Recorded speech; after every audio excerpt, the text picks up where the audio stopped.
আমাদের দক্ষ জনশক্তি ছাড়া হিউম্যান রিসোর্স ডেভেলপমেন্টের কোনো সুযোগ নেই। এই জায়গাতে আমাদের ইনভেস্টমেন্ট বেশি, এবং এই জন্য আমরা বেশি করে স্কিল ডেভেলপমেন্টের জন্য, স্কিলিং, রিস্কিলিং, আপস্কিলিংয়ের জন্য আমাদের একটা বড় ইনভেস্টমেন্ট হবে, এবং এটা কান্ট্রি ওয়াইড পুরো দেশের মধ্যে, যাতে করে স্কিল্ড ওয়ার্কফোর্সের দেশের ইন্ডাস্ট্রিকে, দেশের শিল্পকে, দেশের কর্মকাণ্ডকে একদিকে উন্নয়ন করতে সুযোগ হবে, প্রবৃত্তি বাড়াতে সুযোগ হবে। বাইরে গেলেও এই লোকগুলো যাতে আমাদের রেমিটেন্সে, এখন যে রেমিটেন্স আসছে, ইট ইজ বেসিক্যালি আমাদের লোকগুলো একেবারে নিম্নমানের কাজগুলো করছে, কিন্তু আমাদের লোকগুলো, এবং অনেকগুলো দেশ থেকে, এমনকি নেপালের মতো দেশ থেকেও তাদের per capita remittance is much higher than us, because তারা ওইখানে হিউম্যান ডেভেলপমেন্ট করতে সক্ষম হয়েছে।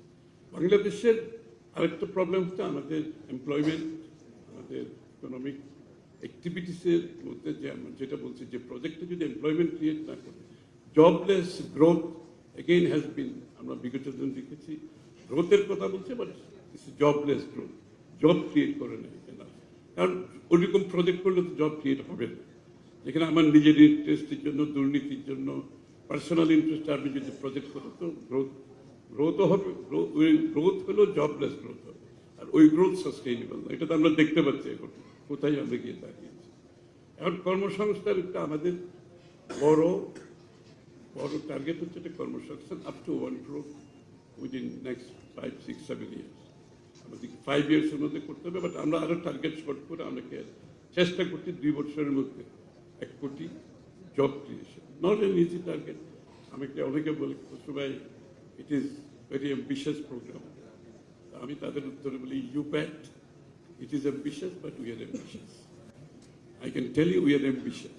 অ্যাম্বিশন না হলে তো কোনো জাতির সামনের দিকে এগোনো কোনো সুযোগ নেই। So we are ambitious and we are going ahead with this. তো আমরা চেষ্টা করতেছি বিভিন্ন সেক্টরে, আমরা এমপ্লয়মেন্টগুলো, যেমন ICT is a Virat sector. আমাদের আইসিটিতে আমাদের বিগত দিনে 60-70 হাজার কোটি টাকা বিনিয়োগ হয়েছে। জাস্ট ইমাজিন, ডিজিটাল বাংলাদেশ করতে গিয়ে 60-70 হাজার কোটি টাকা ইনভেস্ট হয়েছে। বাট তার বিপরীতে যখন আমরা হিসাব নিতে গেলাম, Debapriya Bhattacharya is in front of me, I am sure white paper has reflected that, I'm sure. So 60-70 হাজার কোটি মানে কত? 6 বিলিয়ন।